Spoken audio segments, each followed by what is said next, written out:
তাহলে আজকে আমরা শুরু করি চ্যাপ্টার 4 রিপ্রোডাক্টিভ হেলথ। তো এই রিপ্রোডাক্টিভ হেলথ মানে হচ্ছে আমরা এই চ্যাপ্টারে পড়বো রিপ্রোডাকশন, রিপ্রোডাক্টিভলি মানে কিভাবে হেলদি থাকা যায়, প্লাস হচ্ছে আমাদের দেশের পপুলেশন যে এত বেড়ে যাচ্ছে, হ্যাঁ আমরা কি কি প্রসিডিওর ইউজ করে সেই পপুলেশনটাকে একটু কমাতে পারি যাতে করে সবাই কোয়ালিটি লাইফ পায়। তারপরে রিপ্রোডাকশন রিলেটেড যে ডিজিজ গুলো হয় যেমন এইডস, গনোরিয়া, সিফিলিস, ওগুলো থেকে কিভাবে বাঁচা যায়, প্রেগন্যান্সিকে কিভাবে অ্যাক্সিডেন্টালি কোনো মহিলা প্রেগনেন্ট হয়ে গেলে তার প্রেগন্যান্সিটাকে কিভাবে আটকানো যায়, সেগুলো রিলেটেড হচ্ছে এই চ্যাপ্টার। তো খুবই ইজি, এখানে কোনো প্রসিডিওর নেই, স্পারমাটোজেনেসিস, ওভজেনেসিস, ফার্টিলাইজেশন এগুলোর মতো। তো খালি ইনফরমেশনই আছে। তাহলে ওয়ার্ল্ড হেলথ অর্গানাইজেশন মানে হু এর ডেফিনেশন অনুযায়ী কাকে আমরা রিপ্রোডাক্টিভলি হেলদি বলবো? আমরা তাকেই রিপ্রোডাক্টিভলি হেলদি বলবো যে ফিজিক্যালি, ইমোশনালি, বিহেভিয়ারালি আর সোশ্যালি সব দিক থেকেই ফিট। তাহলে স্যার দেখতে গেলে কেউই ফিট না, আমরা আমরা তো কেউই ফিট না। হয়তো আমরা physically fit, behaviourally fit, socially fit, কিন্তু ইমোশনালি হয়তো ভিতরে ভিতরে ডিপ্রেশনে ভুগতেছি। ও, চারটাই ঠিক হতে হবে, চারটি যদি ঠিক হয় তাহলেই তাকে ওয়ার্ল্ড হেলথ অর্গানাইজেশন তাকে ফিট বলেছে। কিন্তু সেদিক থেকে দেখতে গেলে কেউই ফিট না। ওটা বলা, ওটা হয়তো ওটার একটা পেরিমিটার আছে, 90% ফিট বা 80% ফিট এরকম। এনিওয়ে, এ তো ব্যাপারটা হচ্ছে। আর সেক্সুয়ালি ফিট মানে কি?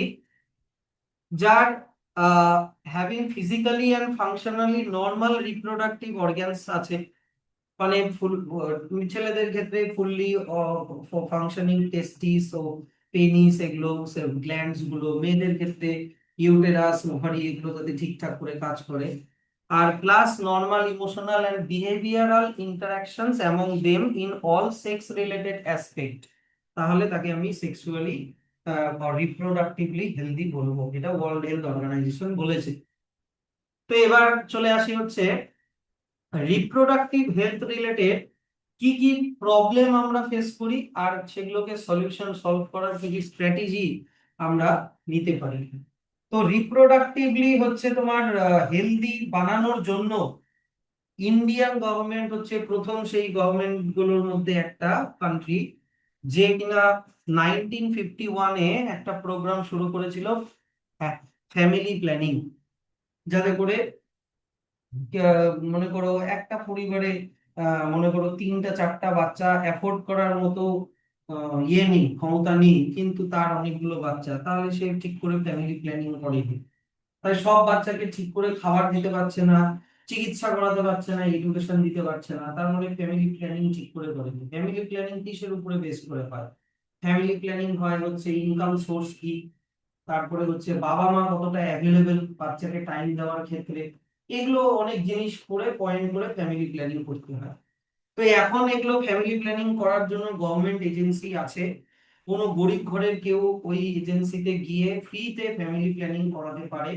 তারাই বলে দেবে যে আপনার ইনকাম কত, আপনি কি করেন, আপনি কতক্ষণ বাড়িতে থাকেন, মা কি করে, মায়ের কোনো ডিজিজ আছে কিনা, বাবার কোনো ডিজিজ আছে কিনা, করে নিয়ে আপনারা কয়টা বাচ্চা নিতে পারবেন, আপনাদের বাচ্চা নেওয়ার প্রপার টাইম কোনটা হবে, এরকম ধরনের। এটাকে ফ্যামিলি প্ল্যানিং করা হবে। আর তাছাড়া আর একটা অর্গানাইজেশন মানে আর একটা প্ল্যানিং শুরু হয়েছে, যেটা হচ্ছে reproductive and child health care, RCH programme. তো এই RCH প্রোগ্রামের কি মেইন উদ্দেশ্য কি? মেইন উদ্দেশ্য হচ্ছে creating awareness among people about various reproduction related aspect and providing facility and support to building up a reproductively healthy society are the major tasks under this program। মানে এই প্রোগ্রামের main কাজ কি? যে সোসাইটিকে অ্যাওয়্যার করা, রিপ্রোডাক্টিভ, রিপ্রোডাকশন রিলেটেড বা reproduction health related কি কি তোমার করা উচিত, কি কি করা উচিত না, সেগুলো বলা আর ওগুলোর ফেসিলিটি প্রোভাইড করা। তো স্যার, গ্রামে গঞ্জের লোকজন যেখানে এডুকেশন অত নেই, ওখানকার লোকজনকে এত কমপ্লেক্স জিনিস বুঝাবে কি করে? তো বোঝানোর জন্য অডিও ভিজুয়াল অ্যান্ড প্রিন্ট মিডিয়ার হেল্প নিচ্ছে। কারা নিচ্ছে? Governmental and non governmental agency, মানে জিও আর এনজিও। হ্যাঁ, জিও মানে গভর্নমেন্ট অর্গানাইজেশন আর এনজিও মানে non governmental organisation. Audio visual মানে মনে করো ছোট ছোট ছোট ছোট মনে করো শর্ট ফিল্ম বানানো হচ্ছে, কোনো ঘটনা রিলেটেড সেটা দেখানো হচ্ছে স্ক্রিনে, বা কোনো ম্যাগাজিন বের করা হচ্ছে, খবরের কাগজে কোনো প্রিন্ট করা হচ্ছে সেগুলো। এবার দেখো, উম, কিন্তু শুধু এই জিও আর এনজিও হলেই হবে না, parents, close relative, teacher, friends, এদেরও কিন্তু মেজর রোল আছে এই প্রোগ্রামে। যেমন আমাদের অ্যানসিয়েন্ট ইন্ডিয়াতে বাবা মারাই কিন্তু ছেলে মেয়েদেরকে সেক্স এডুকেশন দিত। সেক্স এডুকেশন রিলেটেড কি কি খাওয়া দরকার, কি এক্সারসাইজ করা দরকার, কোন বয়সে বিয়ে করা দরকার, কোন সময় চাইল্ড নেওয়া উচিত, এই ধরনের জিনিস যেগুলো এখন আমাদের কালচারে হারিয়ে গেছে, বা এগুলোকে আমরা ট্যাবু বলে এখন কনসিডার করি। ট্যাবু মানে কি? ট্যাবু মানে কি, যেটা সোসাইটিতে একসেপ্টেড না তাকে ট্যাবু বলে।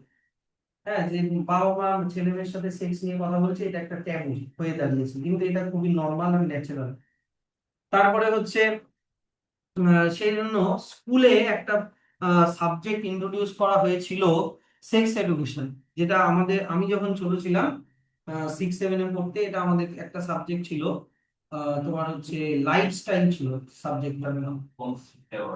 এইবার ব্যাপারটা মুশকিলটা ওখানে, যে এটা পড়াতে টিচাররাও এম্বারেস ফিল করতো আর স্টুডেন্টরাও ভাবতো কি না কি শেখানো হতো। কিন্তু এখানে কোনো কিছুই ভালগার ছিল না কোনো টপিক। এখানে ছিল যে মানে রিপ্রোডাক্টিভলি কিভাবে হেলদি থাকা যায়, ছেলে একটা মেয়ে, পিউবার্টির সময় তোমার মধ্যে যে চেঞ্জেস গুলো আসছে সেগুলো ঠিক করে তোমাকে বুঝিয়ে দেওয়া, এগুলো ছিল হচ্ছে ভালো ভালো টপিক ছিল। কিভাবে ইমোশনালি হেলদি থাকা যায়, হ্যাঁ, যাতে পড়াশোনাও ভালো হয়। কারণ তুমি একটা অ্যাডোলেসেন্স এর মধ্যে দিয়ে যাচ্ছ, তোমার মধ্যে চেঞ্জেস হচ্ছে। এই সময় অনেকে ড্রাগস এর নেশায় ঢুকে যায়, অনেকে খারাপ জিনিসে ঢুকে যায়। এগুলো ছিল ওই সাবজেক্টের টপিক। কিন্তু এটা যাই হোক, এটা পড়ে আর এটা অত হয় নাই। তো এটাতে তোমার কি করা হবে যে discourage children from believing in myths and having misconception about sex related aspect, মানে ওদের যত মিসকনসেপশন আছে সেগুলোকে দূর করা। তারপর হচ্ছে plus sexually hygienic sexual practice কিভাবে করতে হয়। তারপরে হচ্ছে অ্যাডোলেসেন্স এন্ড রিলেটেড চেঞ্জেস, কি কি অ্যাডোলেসেন্স এর সময় কি কি চেঞ্জ হয়, proper information about reproductive organ, sexually transmitted disease যেরকম এইডস, এগুলো সম্পর্কে বলা। তারপরে রিপ্রোডাক্টিভলি কিভাবে হেলদি লাইফ ফলো করা যায় এগুলো সম্পর্কে বলা লোকজনদেরকে। তারপরে লোকজনদেরকে এটাও বলা যে যারা ম্যারেজেবল এজ গ্রুপের মধ্যে আছে, মানে মনে করো 21 থেকে 30 বছর এরকম, তাদেরকে আহ, এটা এডুকেট করা, বিশেষ করে কি এডুকেট করা, বার্থ কন্ট্রোল, কিভাবে প্রেগনেন্সিকে আটকানো যায় যাতে ভুলভাল টাইমে বা আনওয়ান্টেড প্রেগনেন্সি যাতে না হয়ে যায়। তারপরে হচ্ছে care of pregnant mother's, care of pregnant mother's, post natal care of the mother and child, মানে প্রেগনেন্ট মাদারের কিভাবে দেখভাল করতে হবে, পোস্ট ন্যাটাল মানে বার্থ হওয়ার পরে মায়ের আর বাচ্চার কিভাবে খেয়াল রাখতে হবে, importance of breast feeding, equal opportunities for the male and female child, এই জিনিসগুলো এই প্রোগ্রামের কাজ, এগুলো সম্পর্কে মানুষজনদেরকে বলা। আচ্ছা, তারপরে হচ্ছে এখন যেরকম সেক্স রিলেটেড অনেক প্রবলেম সমাজে দেখা যায় সোসাইটিতে, যেরকম আনকন্ট্রোল পপুলেশন গ্রোথ, একটা কাপলের অনেকগুলো বাচ্চা, তারপরে social evils like sex abuse, sex related crime, এই জিনিসগুলো সম্পর্কে লোকজনদেরকে বলা। আর এগুলো জিনিসগুলোকে দূর করা হচ্ছে এই প্রোগ্রামের একটা মেইন কাজ, যাতে করে আমরা একটা রেসপন্সিবল অ্যান্ড হেলদি সোসাইটি বানাতে পারি। আচ্ছা, তাহলে এবার চলে আসো নেক্সট একটা জিনিস, যেটা হচ্ছে অ্যামনিওসেন্টেসিস। অ্যামনিওসেন্টেসিস, এই যে বোল্ড করে লেখা আছে, অ্যামনিওসেন্টেসিস কি? ভাবো এটা হচ্ছে মাদারের ইউটেরাস, এটা মাদারের ইউটেরাস, ভাবো এটা হচ্ছে প্লাসেন্টা, প্লাসেন্টার সাথে আম্বিলিকাল কর্ড দিয়ে একটা ফিটাস মনে করো বাচ্চা লেগে আছে, আর এইটা মনে করো মাদার উম। তো মাদার উম্বের নাম হচ্ছে অ্যামনিয়ন। মাদার উম্বের নাম হচ্ছে অ্যামনিয়ন। এটা প্লাসেন্টা, এটা ফিটাস মানে বাচ্চাটা। আর এইটা অ্যামনিয়নের ভিতরে থাকে একটা ফ্লুইড যেটার নাম হচ্ছে অ্যামনিওটিক ফ্লুইড। এটার নাম হচ্ছে অ্যামনিওটিক ফ্লুইড, একটা ফ্লুইড থাকে এর ভিতরে, কুশনের মতো বাচ্চাটাকে প্রোটেক্ট করে। তো এই ফ্লুইডের মধ্যে বাচ্চার সেলটা পাওয়া যায়, বাচ্চার সেল গুলো থাকে একটু একটু। ওই সেল থেকে বাচ্চার ডিএনএটাকে তোমার টেস্ট করা যায়। ডিএনএ কে টেস্ট করে কি কি বলা যায়, বাচ্চাটা ছেলে না মেয়ে মানে বাচ্চাটার সেক্স বলা যায়, বাচ্চাটার মধ্যে কোনো জেনেটিক ডিজিজ আছে কিনা, বাচ্চাটার মধ্যে কোনো বাবা মার থেকে কোনো ডিজিজ এসছে কিনা, কোনো যেমন কালার ব্লাইন্ডনেস, হিমোফিলিয়া, থ্যালাসেমিয়া, এই ধরনের কোনো ডিজিজ আছে কিনা বাচ্চাটার মধ্যে, যাতে করে বাচ্চাটা সারা জীবন সাফার করবে কি করবে না। এটাকে বলে অ্যামনিওসেন্টেসিস। স্যার এই ফ্লুইডটাকে কিভাবে কালেক্ট করা হয়? একটা ইনজেকশন দিয়ে এই সিরিঞ্জ দিয়ে এই ফ্লুইডটাকে কালেক্ট করা হয়। পেটের মধ্যে দেয়? ইনজেকশন দিয়ে ফ্লুইডটাকে টানা হবে, হ্যাঁ, পেটের মধ্যে থেকে। অল্প, ওটাতে বেশি ব্যথা লাগে না। তো এটাকে বলা হয় অ্যামনিওসিনথেসিস, অ্যামনিওটিক ফ্লুইড কে কালেক্ট করে ওটাকে রিসার্চ করা। অ্যামনিওসিনথেসিসের এই যে ডেফিনেশন এখানে লেখা আছে, in amniocentesis some of the amniotic fluid of the developing foetus is taken to analyse the foetal cell and dissolved substances. আর ওর মধ্যে কি কি আছে, এটা কিসের জন্য করা হয়? বাচ্চাটার সেক্স ডিটারমিনেশন করা যায়, এই যে দেখো সেক্স ডিটারমিনেশন করা যায়, প্লাস কোনো ডিসঅর্ডার আছে কিনা, যেমন down syndrome, haemophilia, sickle cell anaemia, এগুলো ডিজিজ আছে কিনা সেগুলোকেও করা যায়। কিন্তু এই অ্যামনিওসিনথেসিসের একটা খারাপ দিক হচ্ছে, যেহেতু এটা দিয়ে সেক্স ডিটারমাইন করা যায়, তাই এটা দিয়ে অনেকে অনেক সময় ফিমেল ফিটোসাইড করে, মানে ফিমেল চাইল্ডকে মেরে ফেলে। অ্যামনিওসিনথেসিস করলো, করে দেখলো যে বাচ্চাটা মেয়ে হচ্ছে, মেয়েটাকে পেটের মধ্যেই মেরে ফেললো। ইলিগাল না? ইলিগাল। তো সেই জন্য এগুলো এখন ইন্ডিয়াতে ব্যান। কিন্তু অ্যামনিওসেন্টেসিসের সেক্স ডিটারমিনেশন করা ছাড়াও ভালো দিক হচ্ছে, তোমার হচ্ছে এটা দিয়ে অনেক ডিজিজ গুলোকে ট্র্যাক করা যায়। আর কি করতে হবে স্যার অ্যামনিওসেন্টেসিস ছাড়া? আর কি জিনিস আছে? অ্যামনিওসেন্টেসিস ছাড়া চাইল্ড ইমিউনাইজেশন, আমরা যে বিভিন্ন বয়সে বিভিন্ন ভ্যাকসিন নিই, যেমন আমরা যখন ছোট ছিলাম পোলিও ভ্যাকসিন নিয়েছিলাম, হ্যাঁ কি না? তারপরে স্মল পক্সের ভ্যাকসিন নিতাম, আর বড় হলে আরো অনেক ভ্যাকসিন নিতে হয়। তো এটা হচ্ছে চাইল্ড ইমিউনাইজেশন, এগুলো সবই কিন্তু এই প্রোগ্রামের মধ্যে ইনক্লুডেড। তাহলে অ্যামনিওসেন্টেসিস ভেরি ইম্পর্টেন্ট, কিন্তু এটা what is amniocentesis, what are it's uses. Next তোমরা চলে আসো, দেখো একটা অর্গানাইজেশন আছে, অর্গানাইজেশনটার নাম হচ্ছে সেন্ট্রাল ড্রাগ রিসার্চ ইনস্টিটিউট, সিডিআরআই, যেটা লখনৌতে আছে। এই রিসার্চ ইনস্টিটিউটটা সহেলি বলে একটা ওরাল কন্ট্রাসেপটিভ পিল বানিয়েছে, যে পিলটা খেলে মেয়েদের আনওয়ান্টেড প্রেগন্যান্সিকে আটকানো যায়। কোনো মেয়ে মনে করে অ্যাক্সিডেন্টালি প্রেগনেন্ট হয়ে গেল, সে যদি সহেলি পিল খায় তাহলে সে আর প্রেগনেন্ট হবে না। আচ্ছা, এবার চলে আসো population stabilisation and birth control. এখানে কি আছে? দেখো পপুলেশন তো আমাদের গোটা ইন্ডিয়ার বা গোটা ওয়ার্ল্ডের পপুলেশন প্রতিদিন বেড়ে যাচ্ছে, প্রতিদিন হাজার হাজার লক্ষ লক্ষ বাচ্চা জন্ম নিচ্ছে, কিন্তু ব্যাপারটা হচ্ছে এই পপুলেশনের গ্রোথটাকে কিভাবে স্টেবিলাইজ করব, কিভাবে বার্থ কন্ট্রোল করব। বার্থ কন্ট্রোল করলেই পপুলেশনকে কমানো যাবে। তো তাতে করে দেখা গেছে কি, একটা সার্ভে দেখো, দেখলে অবাক হয়ে যাবা, যে ওয়ার্ল্ড পপুলেশন, গোটা পৃথিবীর পপুলেশন 1900 সালে, 1900 সালে ছিল 2 বিলিয়ন, আর এখন ইন্ডিয়ারই পপুলেশন 2 বিলিয়ন। 2000 সালে গোটা ওয়ার্ল্ডের পপুলেশন ছিল 2 বিলিয়ন, 2000 সালে বলি, সরি 1900 সালে। এখন ইন্ডিয়ারই পপুলেশন 2 বিলিয়ন। এনিওয়ে, তো 1900 সালে ওয়ার্ল্ড পপুলেশন ছিল 2 বিলিয়ন, সেটা 2000 সালে গিয়ে দাঁড়ালো 6 বিলিয়ন, 2011 সালে গিয়ে দাঁড়ালো 7.2 বিলিয়ন, এখন 2026-এ তো এটা মোটামুটি মনে করো 12-14 মিলিয়ন হবে, বিলিয়ন হবে। কিন্তু এটা আমি বললাম ওয়ার্ল্ড পপুলেশন, কিন্তু এই ওয়ার্ল্ড পপুলেশনের মতো আমরা যদি ইন্ডিয়াকে অবজার্ভ করি তাহলে আমরা সিমিলার ট্রেন্ড দেখতে পাবো। কিরকম? যখন ইন্ডিপেন্ডেন্সের সময় 1947-এ আমাদের ইন্ডিয়ার পপুলেশন ছিল 300 মিলিয়ন, তারপরে 2000 সালে আমাদের দাঁড়ালো ক্লোজ টু বিলিয়ন, মানে প্রায় 1 বিলিয়নের কাছাকাছি। আর 2011 সালে এটা গিয়ে দাঁড়িয়েছে 1.2 বিলিয়ন। আর এখন 2026-এ এটা নিয়ারলি 2 বিলিয়ন। মানে 1900 সালে গোটা ওয়ার্ল্ডের যত পপুলেশন ছিল 2 বিলিয়ন, না হলো নিয়ারলি 2 বিলিয়ন। না না, ওটা অনেক দিন আগে, 2000, ওটা 20 21-এ হবে। এতদিনে অনেক বেড়ে গেছে। তো 2000, আমাদের এখনকার ইন্ডিয়ার পপুলেশন গোটা 1900 সালের গোটা ওয়ার্ল্ড পপুলেশনের সমান। তো স্যার এটার কারণ কি? কারণ হচ্ছে আমাদের হেলথ সেক্টর অনেক ইমপ্রুভ করে গেছে। ম্যাটারনাল মর্টালিটি, মানে আগে বাচ্চা জন্ম দেওয়ার সময় মা অনেক মারা যেত, এটাকে ম্যাটারনাল মর্টালিটি বলে। তো ম্যাটারনাল মর্টালিটি রেট, এমএমআর। আর আগে বাচ্চাও অনেক মারা যেত, ইনফ্যান্ট মর্টালিটি রেট, আইএমআর। এগুলো কি হয়েছে, অনেক ডিক্লাইন করে গেছে, মানে অনেক কমে গেছে এখন। কেন?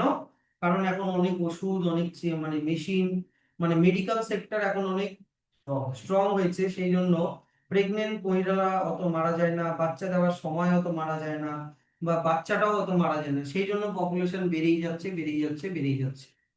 তাহলে স্যার, তাহলে কি মেরে ফেলতে হবে বলছো? না, মেরে ফেলতে হবে না, বাচ্চার মানে জন্মের যে রেটটা, বার্থ রেটটা কমাতে হবে। তো এগুলোর জন্য তাহলে কি আমাদের কি করা উচিত, যে রিপ্রোডাক্টিভ চাইল্ড হেলথ যে প্রোগ্রাম, যেটা একটু আগে পড়ালাম, আরসিএইচ, তাই কি না?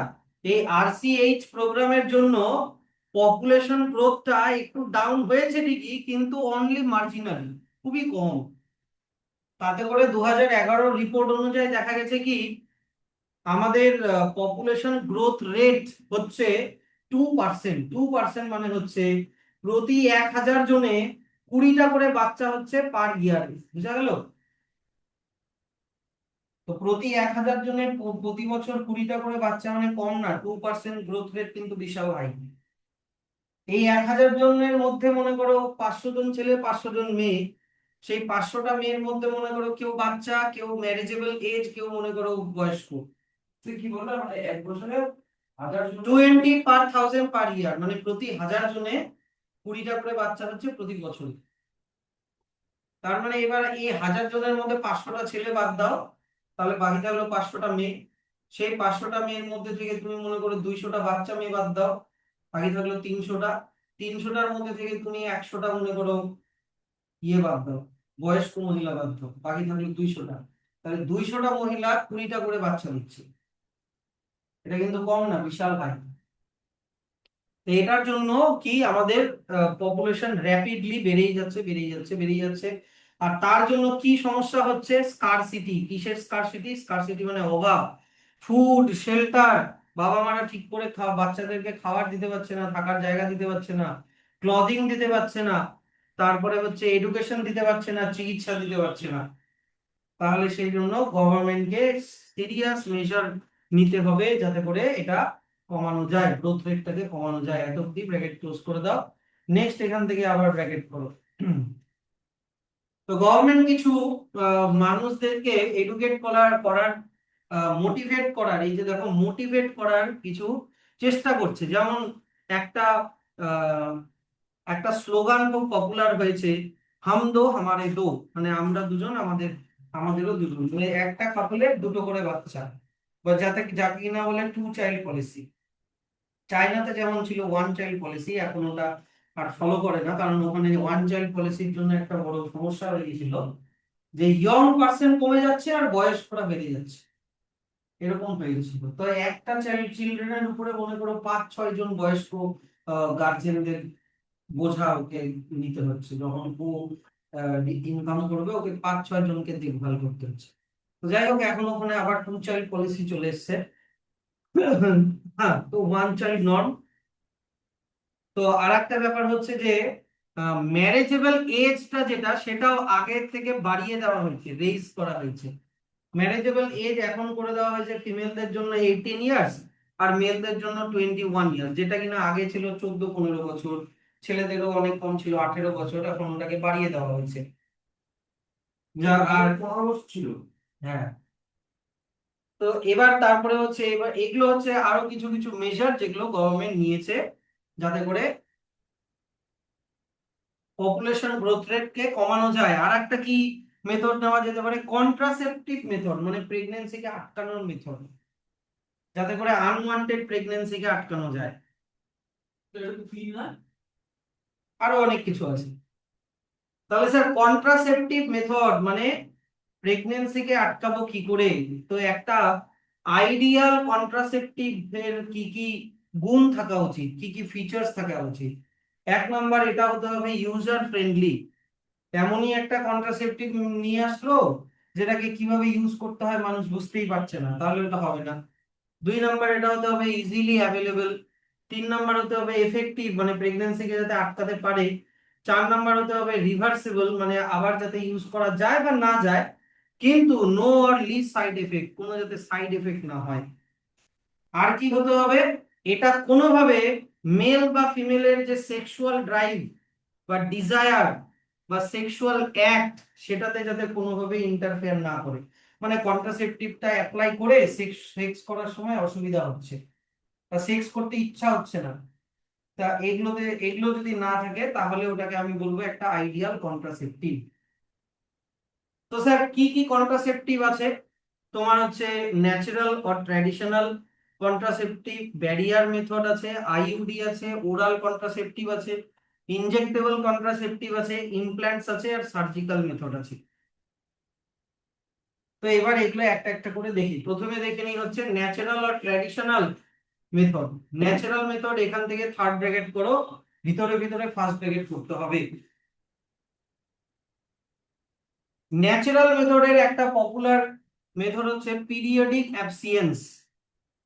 পিরিয়ডিক অ্যাবসিয়েন্স তোমাদেরকে যখন আমি মেনস্ট্রুয়াল সাইকেল পড়িয়েছিলাম, দেখো মেনস্ট্রুয়াল সাইকেলে ধরো যেদিন মেনস্ট্রুয়েশন শুরু হলো সেদিনকে আমি ডে নাম্বার 1 বলেছিলাম, হ্যাঁ কি না?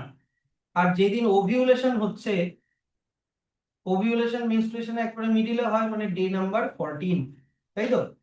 তো এরকম করে মেনস্ট্রুয়েশন ওভিউলেশন হয়ে আবার পরের মেনস্ট্রুয়েশন শুরু হচ্ছে।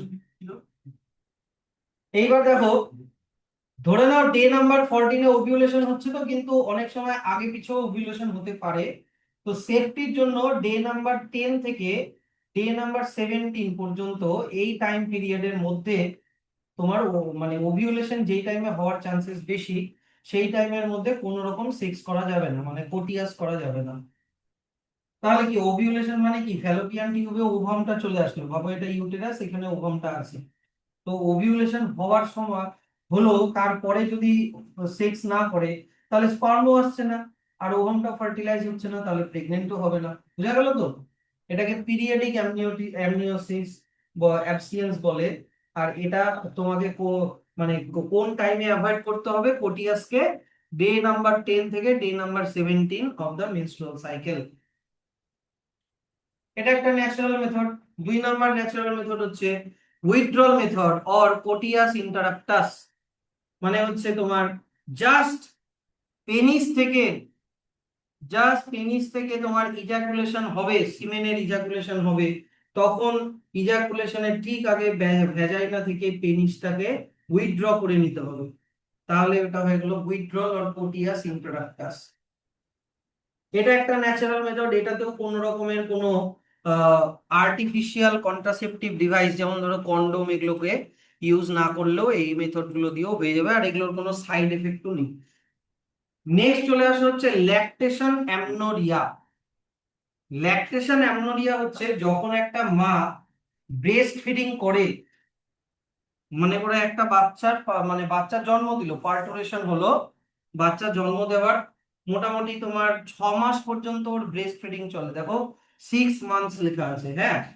তো 6 মাস পর্যন্ত ওই মায়ের কোনো ওভাম তৈরি হয় না। তাহলে ওভাম তৈরি না হলে ওভিউলেশনও হবে না, তো ওই টাইমটাতে ফ্রিলি তোমার যদি কোটিয়াস করে তাহলেও আবার প্রেগনেন্ট হবে না। তাহলে এগুলো হচ্ছে ন্যাচারাল মেথড, এটাকে বলে ল্যাকটেশনাল অ্যামনোরিয়া। ল্যাকটেশনাল মানে হচ্ছে মানে ব্রেস্ট ফিডিং করানো, আর অ্যামনোরিয়া মানে হচ্ছে অ্যাবসেন্স অফ মেনস্ট্রুয়েশন, মানে যেই সময়ে বাচ্চাটাকে দুধ খাওয়ানো হচ্ছে ওই সময়ে মেনস্ট্রুয়েশন হচ্ছে না। মেনস্ট্রুয়েশন হচ্ছে না মানে কি ওভিউলেশন হচ্ছে না, মানে কি ওভাম তৈরি হচ্ছে না। তো এটা 6 মাস, এই যে দেখো, as the mother breastfeeds the child fully, chances of conception are almost nil, মানে কনসেপশন মানে প্রেগনেন্ট হওয়ার চান্স খুবই কম বা হয় না 6 মাস পর্যন্ত। তাহলে এটা হয়ে গেল আর একটা ন্যাচারাল মেথড। তো এগুলো সবই ন্যাচারাল, কারণ এখানে কিছুই ইউজ করতে হচ্ছে না। এবার চলে আসবে হচ্ছে ব্যারিয়ার মেথড। দেখো ব্যারিয়ার মেথড মানে কি, ধরে নাও এই যে স্পার্ম আর এখানে মনে করো আছে ওভাম, তার মাঝে আমি একটা ব্যারিয়ার করে দিলাম, একটা বাধা। তো এটার জন্য ইউজ করে, ছেলেদের জন্য ব্যারিয়ার মেথড হচ্ছে কন্ডোম, আর মেয়েদের জন্য ব্যারিয়ার মেথড হচ্ছে diaphragm or cervical caps or vaults. Condom or diaphragm or cervical caps or vaults, এগুলো হচ্ছে ব্যারিয়ার মেথড। তো কন্ডোম দেখো, ছেলেদের যেটা কন্ডোম হয় এইটাকে পেনিসে অ্যাপ্লাই করতে হয়, আর এখানেই সিমেনের ইজাকুলেশন হবে, তার মানে স্পার্মটা এর বাইরে বেরোতে পারছে না, তার মানে ওভাম অব্দি যাচ্ছে না। প্লাস আর একটা জিনিস কি, এটা ইউজ করলে মনে করো ছেলেটার মধ্যে এইচআইভি আছে, মানে হিউম্যান ইমিউনো ডেফিসিয়েন্সি ভাইরাস, যেটার জন্য এইডস হয়, বা মেয়েটার মধ্যে এইচআইভি ভাইরাস আছে, তাহলে এই ভাইরাস গুলো যেতে পারবে না, মানে কোনো রকমের সেক্সুয়ালি ট্রান্সমিটেড ডিজিজও এগুলো ইউজ করলে হয় না।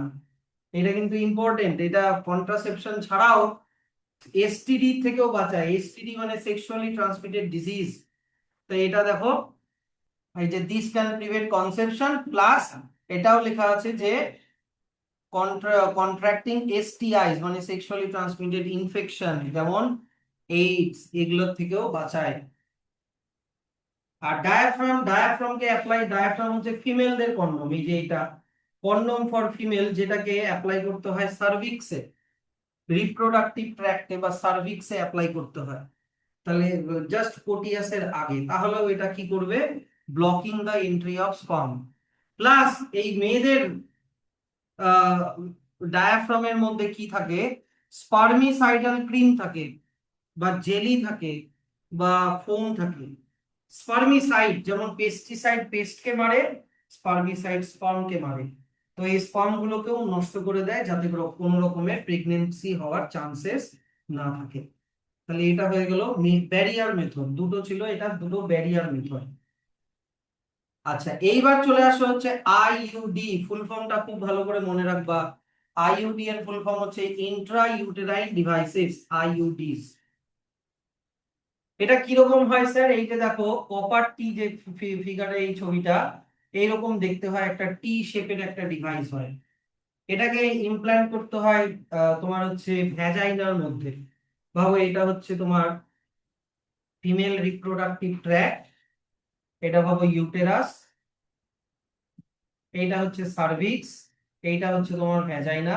ঠিক ভ্যাজাইনাটার এই জায়গাটাতে একটা ছোট্ট 5 মিনিটের অপারেশন করে যে কোনো ডাক্তার বা ট্রেইন নার্স এইখানে কপার টিটাকে ইমপ্ল্যান্ট করে দিতে পারে। বুঝা গেল তো? তো এবার কপার টি আর মানে আইইউডি, 3 রকমের আইইউডি হয় মনে রাখবা। 3 রকমের আইইউডি হয়, একটা হচ্ছে নন মেডিকেটেড আইইউডি, একটা হচ্ছে কপার রিলিজিং আইইউডি, আর একটা হচ্ছে হরমোন রিলিজিং আইইউডি। আর 3টা ধরনের আইইউডির এক্সাম্পল কিন্তু ব্র্যাকেটে দেওয়া আছে। Non medicated IUD Lippes loop, copper releasing IUD CuT or সিইউ7 or multiload 375, hormone releasing IUD হচ্ছে প্রোজেস্টেরন আর LNG-20। এবার স্যার এই আইইউডি গুলো কিভাবে কাজ করে, প্রথম যেটা দেওয়া আছে এই ফার্স্ট ব্র্যাকেট এখান থেকে এত অব্দি, এখানে দেওয়া আছে নন মেডিকেটেড আইইউডি। নন মেডিকেটেড আইইউডি কি করে, আমাদের বডিতে যে হোয়াইট ব্লাড সেল আছে জানো তো, ব্লাডের মধ্যে যে হোয়াইট ব্লাড সেল হয়, তো এক ধরনের হোয়াইট ব্লাড সেল হয় মনোসাইট। মনোসাইট দেখতে ঠিক একদম অ্যামিবার মতো হয়, অ্যামিবার মতো। তো অ্যামিবা যেরকম সিউডোপোডিয়া ফর্ম করে জার্মস কে খেয়ে নেয় জানো তো, বা আমাদের হোয়াইট ব্লাড সেলও এরকম করতে পারে অ্যামিবা যেরকম। প্রসেসটার নাম ছিল ফ্যাগোসাইটোসিস, মনে আছে? তো ওরকম সেম প্রসেসে ফ্যাগোসাইটোসিস করে এইখানে স্পর্ম গুলোকেও খেয়ে নেয়। তাহলে প্রথম যেটা বললাম নন মেডিকেটেড আইইউডি, ও কিভাবে কন্ট্রাসেপশন হেল্প করে, phagocytosis of sperms within the uterus, ইউটেরাসের মধ্যে স্পার্ম গুলোকে ডব্লিউবিসি দিয়ে খাইয়ে দেয়। 2 number copper ion releasing IUD, copper ion, এই যে সেকেন্ড এরটা কপার রিলিজিং আইইউডি, এরা কিভাবে কাজ করে দেখো। কপার রিলিজ যখন হবে, এই যে এই কপার টিটা যখন এরকম কপার আয়ন যখন ছাড়বে, এরকম কপার আয়ন ছাড়ে Cu2+, কপার আয়ন ছাড়ছে। তো এখানে এত বেশি কপার আয়ন হয়ে যায় যে যখন এখান দিয়ে স্পার্ম যেতে চাইবে, ওই যে স্পার্ম তো নিজের টেইলকে এরকম করে সুইং করে যায়, স্পার্মের মোটিলিটিটাকে এফেক্ট করে দেয়, মানে স্পার্মকে যেতে দেয় না। কপার কপার আয়ন গুলো স্পার্ম গুলোকে, স্পার্মের মোটিলিটিটাকে মানে স্পার্মের টেইল গুলোকে ফ্ল্যাপ করে যেতে দেয় না। তাহলে দেখো এখানে লেখা আছে যে suppress sperm motility and fertilising capacity of sperm. আর আরেকটা কি আইইউডি আছে, hormone releasing IUD. Hormone releasing IUD কিভাবে কাজ করে দেখো।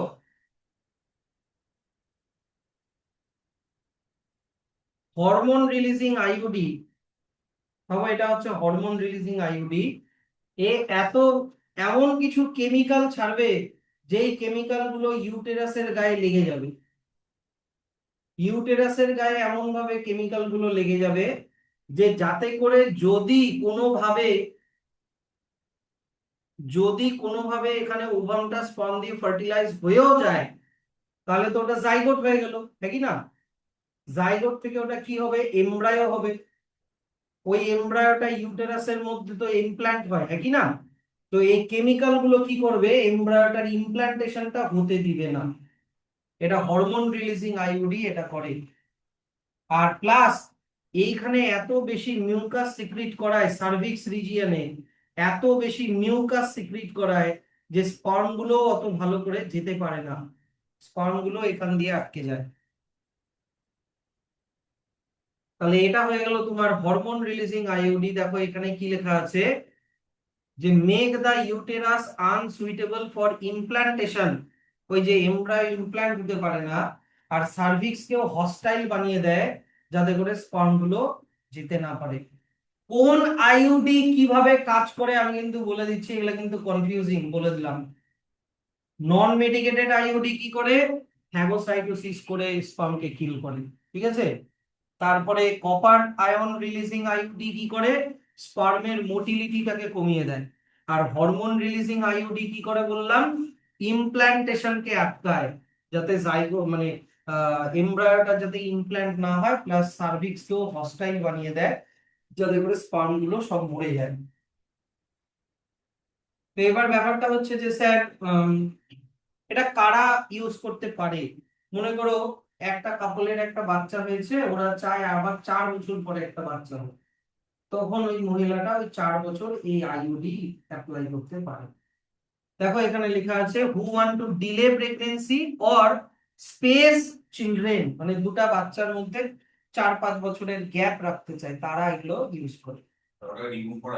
হ্যাঁ ওগুলো রিমুভ করা, রিমুভ না, ওটা তোমার ওটা একটা আইইউডির ইয়ে থাকে, মানে টাইম পিরিয়ড ইয়ে থাকে, ভ্যালিডিটি থাকে, 6 মাস 7 মাস পর পর আবার চেঞ্জ করাতে হয়। তারপরে চলে আসো, তাহলে এগুলা হয়ে গেলো তোমার আইইউডি। এবার চলে আসো হচ্ছে chemical method. Chemical method, chemical মেথডে যেটা আমরা ইউজ করি সেটা হচ্ছে পিলস বলে, এগুলোকে পিলস। যদি ওই পিলগুলো জেনারেলি ওরালি খেতে হয়, মানে মুখ দিয়ে খেতে হয়, তাই এগুলোকে বলে ওরাল অ্যাডমিনিস্ট্রেশন পিল। স্যার এই পিলগুলো কি কি, অনেক রকমের পিল হয়, ভালো করে শুনবা, এগুলো কিন্তু অনেক কোয়েশ্চেন আসে এখান থেকে। এগুলোর মধ্যে আইদার শুধু প্রজেস্টেরন থাকে, না হলে প্রজেস্টেরন আর ইস্ট্রোজেনের কম্বিনেশন থাকে, বুঝা গেল। এবার এই পিলগুলো তোমার হচ্ছে খাওয়ার নিয়ম কি, পিলগুলোকে খেতে হবে 21 দিন ধরে, আর 7 দিনের গ্যাপ দিতে হবে। স্যার মানেটা বুঝলাম না। মানেটা হচ্ছে একটা মেয়ের মেনস্ট্রুয়াল সাইকেলের টোটাল টাইম পিরিয়ড কয়দিন বলো। একটা মেয়ের মেনস্ট্রুয়েশনের টোটাল টাইম পিরিয়ড কতদিন, ডে নাম্বার 1 থেকে শুরু হলো, ডে নাম্বার 28-এ এসে ওটা বন্ধ হয়, একই না? ডে নাম্বার 1-এ মেনস্ট্রুয়েশন শুরু হলো, তো ডে নাম্বার 1 থেকে ডে নাম্বার 7 পর্যন্ত পিলটা খাওয়া যাবে না। তাহলে 7 দিন ধরে পিলটা খেলা না, তাহলে 28 থেকে 7 বাদ দাও, তাহলে কত থাকলো? 21। এই বাকি 21 দিন ধরে প্রতিদিন একটা করে পিল খেতে হবে। বুঝা গেল জিনিসটা?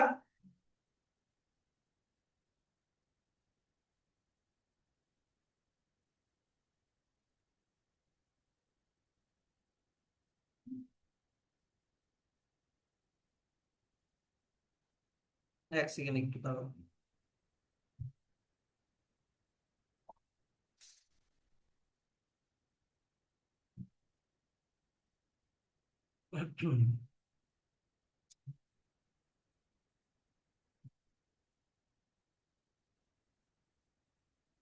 তাহলে ওরাল পিল কিভাবে খেতে হয়, মানে ওরাল অ্যাডমিনিস্ট্রেশন পিল কিভাবে খেতে হয়, ওটা একটু আমরা বুঝে গেলাম, তাই তো?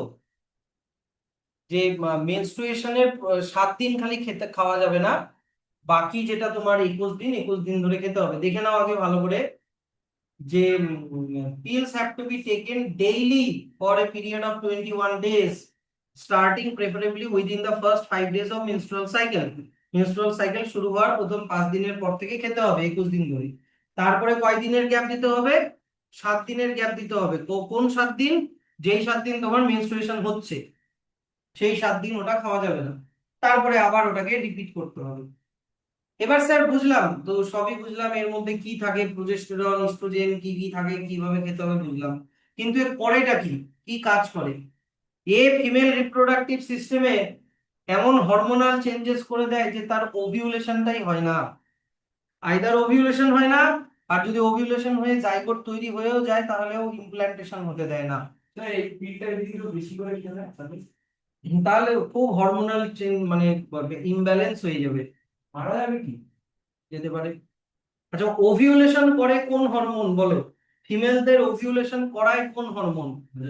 Luteinising hormone. তো এই লিউটেনাইজিং, যদি এই পিলটাকে ওভিউলেশনকে আটকাতে হয় তাহলে ওকে লিউটেনাইজিং হরমোনেরও সিক্রিশনকে কমাতে হবে বা স্টপ করতে হবে, হ্যাঁ কি না? তার মানে কি দাঁড়াচ্ছে, হরমোনাল চেঞ্জেস করে দিচ্ছে মেয়েটার মধ্যে, হরমোনাল চেঞ্জেস করে দিল মেয়েটার মধ্যে, তাই এটা একটা ডিসঅ্যাডভান্টেজ। আর এই হরমোনাল চেঞ্জেস এর জন্য অনেক রকমের সাইড এফেক্ট হয়। কিরকম সাইড এফেক্ট? নজিয়া মানে মাথা ঘোরা, তারপরে হচ্ছে ব্লাড প্রেশার বেড়ে যাওয়া কমে যাওয়া, তারপরে হঠাৎ করে মানে অড ডেতে মেনস্ট্রুয়েশন হয়ে যাওয়া, ব্লাড ফ্লো হয়ে যাওয়া, এগুলো হচ্ছে তোমার এগুলোর সাইড এফেক্ট, হরমোনাল চেঞ্জেস। আর এটা অনেকে তো ধরো অনেক বছর ধরে খেতেই আছে খেতেই আছে খেতেই আছে, সেক্ষেত্রে মহিলাটা ইনফার্টাইল হয়ে যেতে পারে, মহিলাটার আর কোনোদিনও বাচ্চা হলো না, তাহলে ইনফার্টিলিটি, এই দুটা হচ্ছে এটা ডিসঅ্যাডভান্টেজ, লিখে রাখো, ডিসঅ্যাডভান্টেজেস এগুলো, হরমোনাল চেঞ্জেস যার অনেক সাইড এফেক্ট, আর ইনফার্টিলিটি। তো ওভিউলেশনকে আটকে দিচ্ছে মানে এলএইচ এর সিক্রিশন বন্ধ করে দিচ্ছে। আর আরেকটা কিভাবে আটকায় প্রেগন্যান্সিকে, ওটাও বললাম, ইমপ্ল্যান্টেশনকে আটকায়। স্যার কিভাবে ইমপ্ল্যান্টেশনকে আটকায়? সার্ভাইকাল মিউকাস এত বাড়িয়ে দেয় যাতে করে স্পার্ম গুলোকে আটকে যায়, বা স্পার্মের রিটার্ডেশন মানে retired the entry of sperm, cervix এর মধ্যে মিউকাস এত বেড়ে যায় যে স্পার্ম গুলো আর যেতে পারে না। তো এরকম একটা খুব দেখো এগুলোর কিন্তু সাইড এফেক্ট আছে, কিন্তু এখন ওই যে একটু আগে বললাম একটা অর্গানাইজেশন আছে কি যেন, না না অর্গানাইজেশনটার নাম বলো, যে সহিলি বানিয়েছে, শর্টে বলো। সিআরডিআই। তো সিআরডিআই, তো ওরা একটা ইয়ে বানিয়েছে, ওরাল পিল বানিয়েছে যেটার নাম সহিলি, একটু আগেই বললাম। এই পিলটা ভালো, এটার লেসার সাইড এফেক্ট আছে, হ্যাঁ আছে, সাইড এফেক্ট আছে কিন্তু কম। তার আর আর একটা সুবিধা কি, এটাকে তোমাকে টানা 21 দিন খেতে হবে না, এটা ওয়ান্স এ উইক পিল খেতে, মানে সপ্তাহে একবার খেতে হবে। তাহলে 21 দিন মানে কি, 21 দিনকে 21 দিন মানে কয় সপ্তাহ হচ্ছে, 3 সপ্তাহ।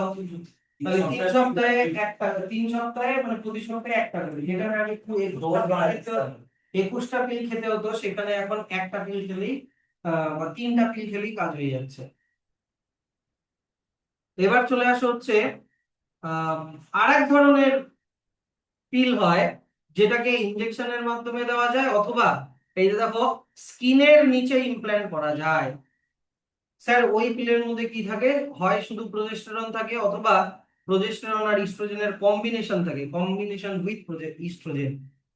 আর এটা কিভাবে কাজ করে দেখো, ওই যে similar to that of pills, মানে আগেরটার মতনই কাজ করে।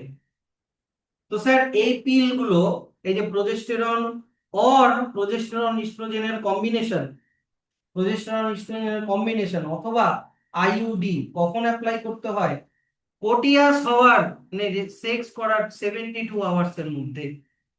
আর এটা জেনারেলি অনেক সময় এমার্জেন্সি কন্ট্রাসেপশনেও কাজে লাগে। যেমন মনে করো কোনো মেয়েকে রেপ করে দেওয়া হয়েছে, বা কোনো কাপল মনে করো আনপ্রোটেক্টেড ইন্টারকোর্স করেছে, মনে করো কোনো কন্ডম ছাড়াই অ্যাক্সিডেন্টালি ও প্রেগনেন্ট হয়ে যাচ্ছে, তা কোটিয়াস করার 72 আওয়ার্স এর মধ্যে এই পিলস বা আইইউডি অ্যাপ্লাই করলে এমার্জেন্সি কন্ট্রাসেপশন করা যায়। আচ্ছা, আর এই মেথড তো তোমরা ক্লাস 10এও পড়েছো, সার্জিক্যাল মেথড।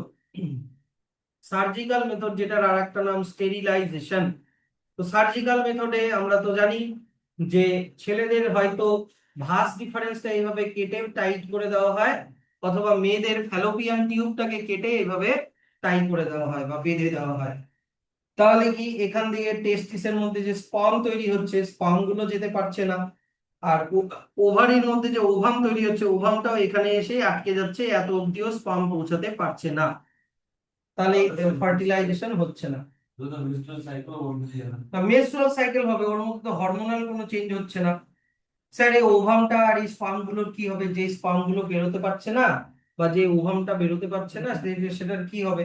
ওগুলো মানে তোমার বডির ডব্লিউবিসি ওগুলোকে খেয়ে নেবে, ওগুলোকে বডি থেকে রিমুভ হয়ে যাবে, বা ওগুলো শুকিয়ে বডি থেকে হোয়াইট ব্লাড সেল ওগুলোকে খেয়ে ওগুলোকে বের করে দেবে।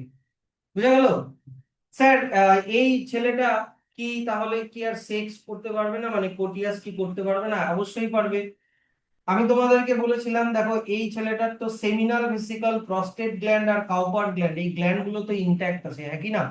আর এই গ্ল্যান্ড গুলোর সিক্রিশন হয়, হয়ে স্পার্মের সাথে অ্যাড হয়, যে জিনিসটাকে কি বলে, সিমেন বলে, একই না? তো সিমেন রিলিজ হবে, সবই হবে, খালি ওই সিমেনের মধ্যে কি থাকবে না? স্পার্ম থাকবে না, এই হলো ব্যাপার। তো এই মেয়েটারও কোনো কিছুই করা হচ্ছে না, খালি ও কোনো হরমোনাল সাইড এফেক্ট নাই, কিচ্ছু নাই, খালি ওর কি হবে না, ও মেয়েটা প্রেগনেন্ট হবে না। তো কারা এটা করে স্যার? ধরে নাও একটা কাপলের একটা বাচ্চা হলো, তখন ডাক্তার বলে এটা কয় নাম্বার বাচ্চা, বলে তখন বলে এটা প্রথম বাচ্চা, বলে যে আপনারা কি ফিউচারে আরো বাচ্চা নিতে চান? তখন বলবে স্যার নিতেও পারি, নাও নিতে পারি। তখন ডাক্তার বলবে ঠিক আছে, তাহলে তোমরা সার্জারি করো না। এবার মনে করো 2 নাম্বার বাচ্চা হলো, এবার ডাক্তার জিজ্ঞাসা করলো এটা কয় নাম্বার বাচ্চা, বললো 2 নাম্বার বাচ্চা, বললো যে আপনারা আর বাচ্চা নিয়েন না, তাহলে কিন্তু মায়েরও হেলথের প্রবলেম হবে, আর তিনটা চারটা বাচ্চার দেখভাল কে করবে, অত টাকা পয়সা কোথায়? তো বলে যে তাহলে স্যার উপায় কি? তখন বলে যে ডাক্তার বলে তাহলে আইদার হাজবেন্ড কে বলে তুমি ভ্যাসেকটমি করে নাও, ভাঁজ ডিফারেন্স কে কেটে দেওয়া মানে কি ভ্যাসেকটমি, আর ফ্যালোপিয়ান টিউব কে কেটে দেওয়া মানে কি টিউবেক্টমি। তো বা হাজবেন্ড কে বলে আইদার তুমি ভ্যাসেকটমি করে নাও, না হলে ওয়াইফকে বলে আপনি টিউবেক্টমি করে নিন। না জোর করে না, ও বলবে, ডাক্তার বলবে যে করে নিন তাহলে ভালো হবে, তাহলে কোনো রকমের আদার কন্ট্রাসেপটিভ মেথড ইউজ না করলেও তোমরা আপনাদের কাজ হবে না, এটা ইরিভার্সিবল, এটা রিভার্স করা যাবে না। তা এবার দেখা তো এটা অনেকেই করে, ইভেন আমাদেরও বাবা মার অনেকের করা আছে, আমরা জানি না, কেন জানবো, বাবা মার কেন ভুল না হয়, তাই কি না? কিন্তু অনেকেরই তো করা আছে। হ্যাঁ, তো এটা হয়ে গেল তাহলে ভ্যাসেকটমি আর টিউবেক্টমি, ভাঁজ ডিফারেন্স কে কেটে লাইগেট করে দেওয়া মানে কেটে দেওয়া, অথবা টিউবেক্টমি মানে ফ্যালোপিয়ান টিউবকে কেটে বেঁধে দেওয়া। এটা এখান থেকে এত অবধি তোমরা ব্র্যাকেট করে দাও। আচ্ছা, এবার চলে আসো হচ্ছে, তো এই সার্জিক্যাল মেথড বাদ দিয়ে বাকি যতগুলো মেথড আছে ওগুলো ভালো হলেও এদের কিছু ইল এফেক্ট আছে, মানে সাইড এফেক্ট আছে। কি কি সাইড এফেক্ট স্যার? নজিয়া মানে মাথা ঘোরা, অ্যাবডোমিনাল পেইন পেটে ব্যথা, ব্রেক থ্রু ব্লিডিং হঠাৎ করে ব্লিডিং হওয়া, ইররেগুলার মেনস্ট্রুয়াল ব্লিডিং, অড ডেতে মেনস্ট্রুয়েশন হয়ে যাওয়া, ইভেন ব্রেস্ট ক্যান্সারও হতে পারে, যেটাকে টোটালি ইগনোর করা যাবে না। তো এইগুলো জিনিসও একটু মাথায় রাখতে হবে। হয়ে গেল, এটাকে ব্র্যাকেট করে দিলাম।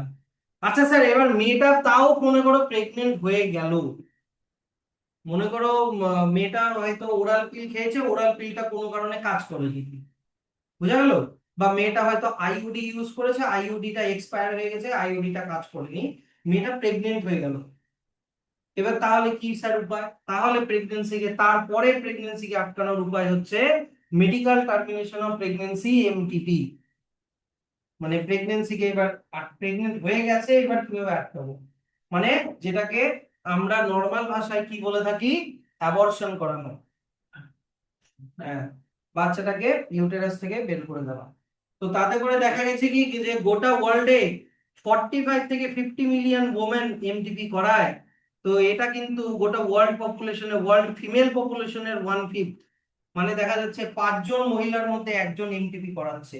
1/5 মানে কি 5 জনে একজন, একই না? তো এবার স্যার কিন্তু এমটিপি একটা ডিবেটেড একটা ব্যাপার, অনেক মানে এটা নিয়ে যুক্তিতর্ক অনেক ব্যাপার আছে। কেন অনেক কান্ট্রিতে এটা ব্যান করে দিয়েছে, কেন কি কারণে?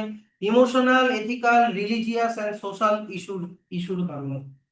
তো যাই হোক, আমাদের গভর্নমেন্ট অফ ইন্ডিয়া 1971-এ এটাকে আমাদের দেশে লিগালাইজ করেছে, কিন্তু কিছু রেস্ট্রিকশন দিয়ে দিয়েছে। অবশ্যই কিছু রেস্ট্রিকশন দিয়ে দিয়েছে যাতে করে ফিমেল ফিটোসাইডকে আটকানো যায়। দেখা গেল কেউ অ্যাবর্শন করিয়ে ফিমেল ফিটাসকে মেরে ফেললো, মেয়ে বাচ্চা হচ্ছে নিব না, মেরে ফেললো, ওটাকে যাতে আটকানো যায়। আর এইটা এইটা একটা ব্যাপার।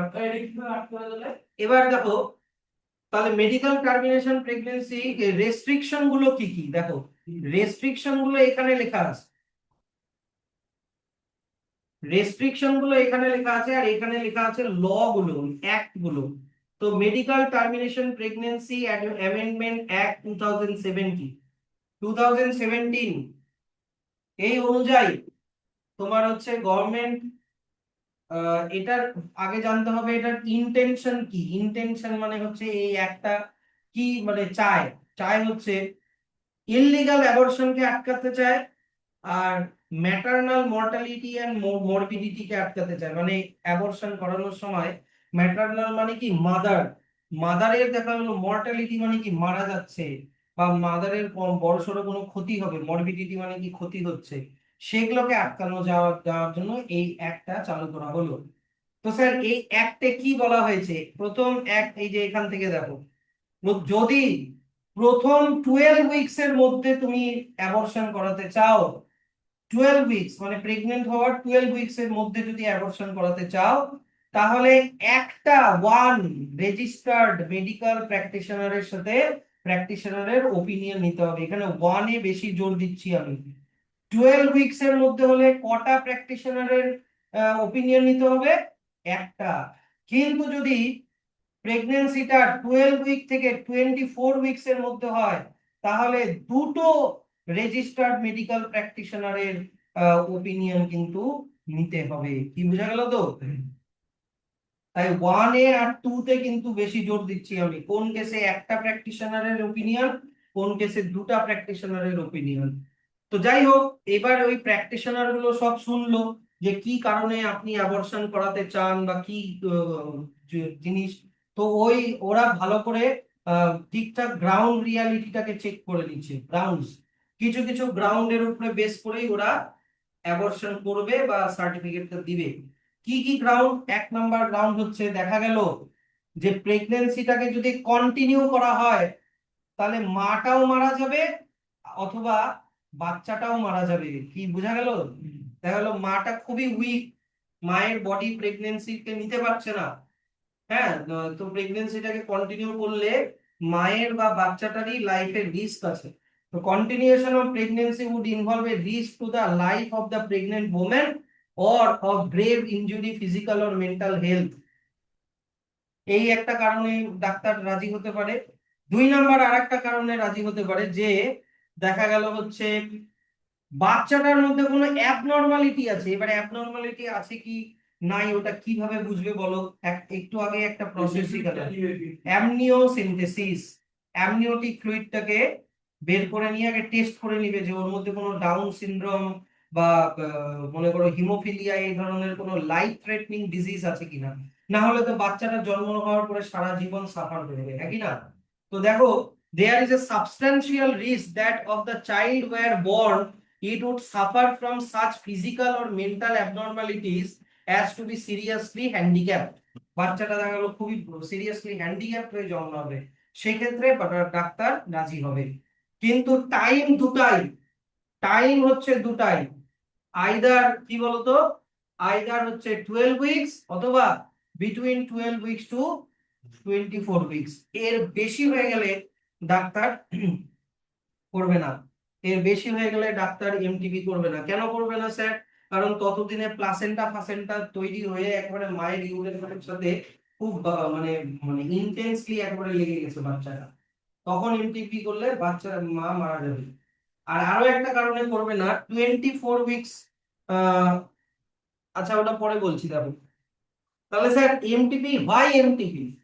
একটা তো বললাম হচ্ছে কি আনওয়ান্টেড প্রেগন্যান্সিকে আটকানোর জন্য, যেটা কি কারণে হতে পারে, আনপ্রোটেক্টেড ইন্টারকোর্সের জন্য হতে পারে, বা ফেইলিওর অফ দা কন্ট্রাসেপটিভ মানে আইইউডি পিলস বা কন্ডোম ধরো ফেল করেছে, বা রেপ কেসে হতে পারে, রেপ কেসে হতে পারে।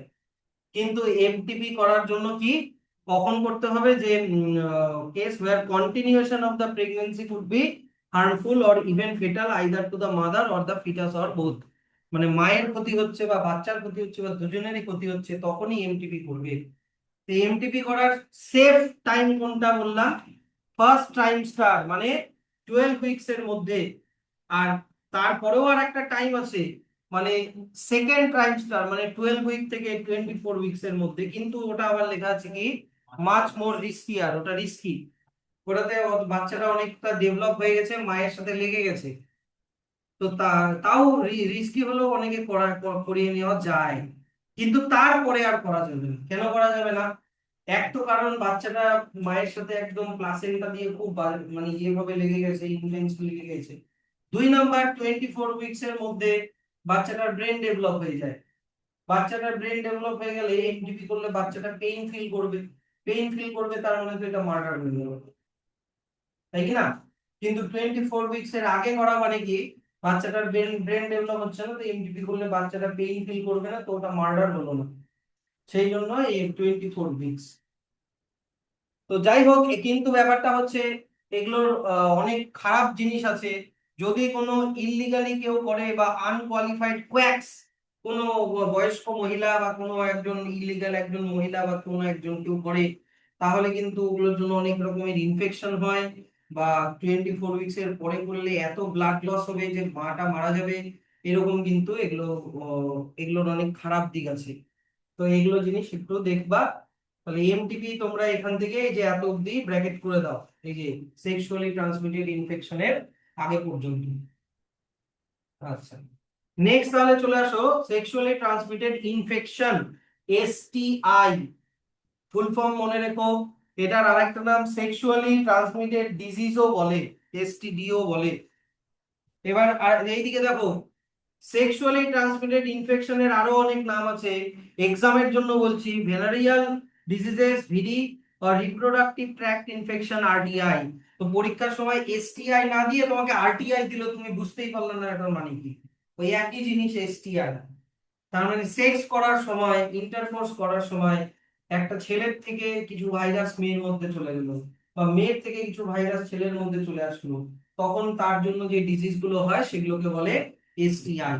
স্যার এক্সাম্পল কি কি? Gonorrhoea, syphilis, genital herpes, chlamydiasis, genital warts, trichomoniasis, hepatitis B, আর একটা তোমরা সবাই জানো এইডস।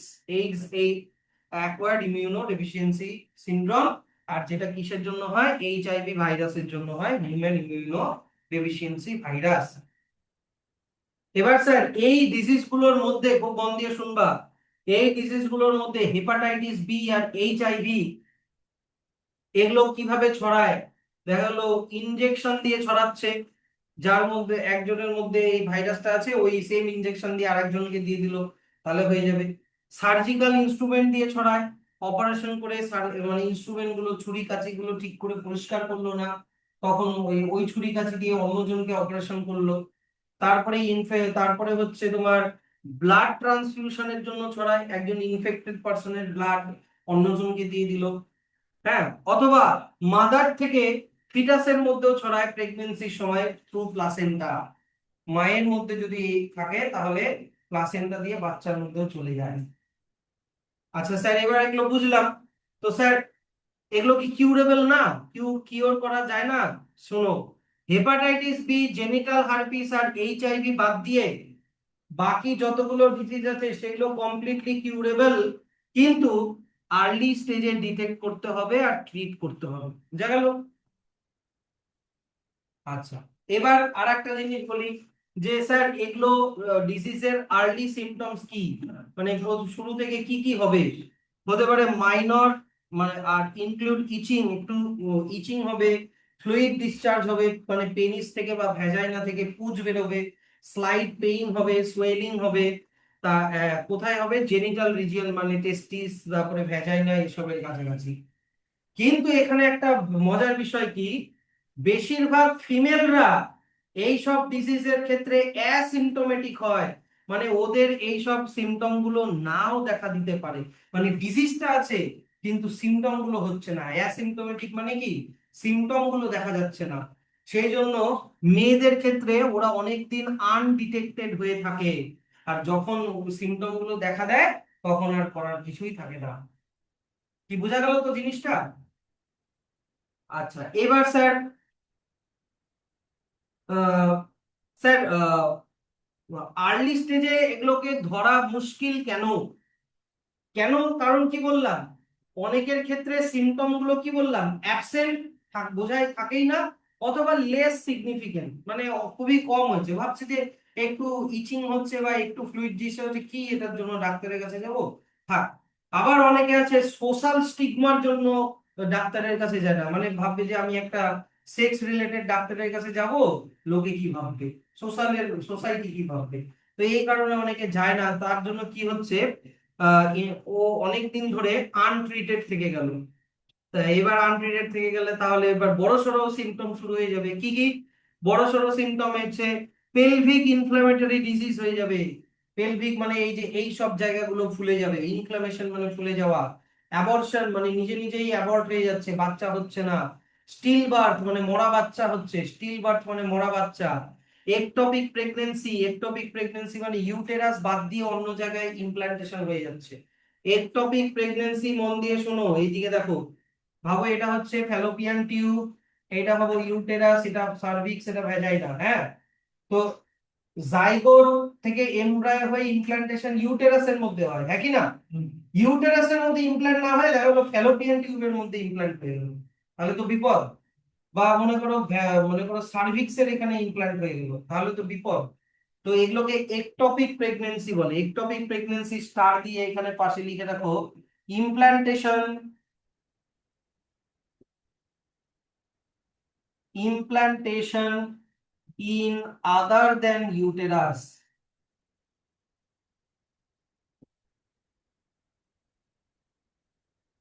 ইউটেরাস বাদ দিয়ে অন্য জায়গায় ইমপ্ল্যান্ট হয়ে যাওয়াকে একটপিক প্রেগন্যান্সি বলে। তো এগুলো হলে এগুলো ঘটনা হয়। আচ্ছা, তারপরে ইনফার্টিলিটি হতে পারে, ইভেন ক্যান্সারও হয়ে যেতে পারে যদি ঠিকঠাক টাইমে প্রিভেন্ট এগুলোকে না করা হয়। আচ্ছা, ভালো কথা। তো এবার দেখো জিনিসটা বোঝো যে স্যার কোন এজ গ্রুপের লোকজনদের এই এসটিডি গুলো বেশি হয়। 15 to 25 ইয়ার্স এর এজ গ্রুপে যারা আছে, সাহিল সাবধান কিন্তু, তুমি কিন্তু এই এজ গ্রুপে পড়ো। হ্যাঁ, তাহলে এগুলা কিন্তু দেখতে দেখতে হবে। এবার দেখো, আহ তাহলে স্যার এগুলোকে প্রিভেন্ট করার কি কি উপায়? Avoid sex with unknown partners or multiple partners, Kushal, সাবধান কিন্তু। তারপরে always try to use condom during coitus, কারণ আমরা দেখলাম কন্ডোম এই এসটিডি গুলোকেও আটকায়। আর in case of any doubt, তাহলে কোনো কোয়ালিফাইড ডাক্তারের কাছে যেতে হবে ফর আর্লি ডিটেকশন, তাড়াতাড়ি যাতে জিনিসটা ধরা পড়ে। And get complete treatment diagnosed with infection. Sir doubt কিভাবে হবে? স্যার ডাউটটা কিভাবে হবে? আমি কিভাবে বুঝবো যে আমার মধ্যে এইডস হচ্ছে বা আমার মধ্যে সিফিলিস হচ্ছে? দেখা গেলো আমার মধ্যে কোনো সিমটমই নেই কিন্তু ডিজিজের ভাইরাসটা ঢুকে গেছে, সিমটম নেই, তাহলে আমি কি করে ডাউট হবে আমার? আরে তোমার মাল্টিপল পার্টনার তো আছে, তুমি তো জানো আমি ওই দিন অমুক জনের সাথে ঘুরতে গেছিলাম, তো ওই ডাউট, তো ওইটাই না ডাউট। তো যাই 2 সপ্তাহ হলো এর সাথে ঘুরছি, ওর সাথে ঘুরছি, তার সাথে ঘুরছি, তাহলে এবার একটু ডাক্তার দেখাই আসি, যদি কিছু ভাইরাস টাইরাস ঢুকে যায় থাকে। Early ডিটেকশনে curable. স্যার মানে 1 সপ্তাহের মধ্যে একটা ইনফেক্ট করে ওটা মানে 1 সপ্তাহ কি করে যায় একটু দেখেছি। জানি নাম্বার তো পড়ে যাবে। আচ্ছা এবার চলে আসো হচ্ছে, শোনো, আচ্ছা এবার চলে আসো হচ্ছে ইনফার্টিলিটি। ইনফার্টিলিটি মানে বাচ্চা না হওয়া, ঠিক আছে। Infertile, they are unable to produce children in spite of unprotected sexual cohabitation. মানে কোনো কন্ডম ইউজ করলো না, মানে ওরা চায় আমরা বাবা মা হতে চাই, তাই কথা বলি না, আমরা ওরা চায় বাবা মা হতে চায়, কিন্তু তবুও মানে কন্ডম ইউজ করলো না, মানে কি আনপ্রোটেক্টেড, তাহলেও তাও ওদের বাচ্চা হচ্ছে না। তো রিজনটা কিন্তু শুধু, রিজনটা অনেক কারণে হতে পারে। ফিজিক্যাল কারণে হতে পারে, কনজেনিটাল, কনজেনিটাল মানে মনে রাখো, কনজেনিটাল মানে হচ্ছে বাবা মানে জেনেটিক্যাল। কনজেনিটাল মানে কি? জেনেটিক্যাল, মানে এটা জেনেটিক ডিসঅর্ডার, কোনো ডিজিজ হয়েছে সেই কারণে হচ্ছে, কোনো ড্রাগস নিয়েছে ওই কারণে হচ্ছে, ইমিউনোলজিক্যাল কারণে মানে শরীরের ইমিউনিটি খারাপ, বা সাইকোলজিক্যাল কারণে তোমার হচ্ছে ইনফার্টিলিটি হতে পারে। সাইকোলজিক্যাল কারণ স্ট্রেস বেশি, স্ট্রেস, বুঝলা, স্ট্রেস বেশি হলেও কিন্তু অনেকের এরকম হয়। তো এবার ব্যাপারটা হচ্ছে ইন্ডিয়াতে শুধু ফিমেলদেরকেই এটাতে বেশি ব্লেম করা হয়, করা হতো, এখন ফিমেলদেরকেই বেশি ব্লেম করা হতো, কিন্তু এটা শুধু ফিমেল না, এটা ফিমেল প্লাস মেল দুজনের কারণেই কিন্তু ইনফার্টিলিটি হতে পারে। তো সেই জন্য স্পেশালাইজড হেলথ কেয়ারে গিয়ে তোমার হচ্ছে ডাক্তার দিয়ে ভালো করে ডায়াগনোসিস করাতে হবে কি কারণে ইনফার্টিলিটি হচ্ছে। তো এবার ব্যাপারটা হচ্ছে যে স্যার যারা ইনফার্টাইল কাপল, তারা কি কোনোভাবেই প্যারেন্টহুডের হ্যাপিনেস, প্যারেন্টহুডের যে সুখটা ওটা নিতে পারবে না? পারবে। তার জন্য আছে অ্যাসিস্টেড রিপ্রোডাক্টিভ টেকনোলজিস, এআরটি। বুঝা গেল? দেখো সবগুলো, এগুলো সবই কিন্তু এআরটি।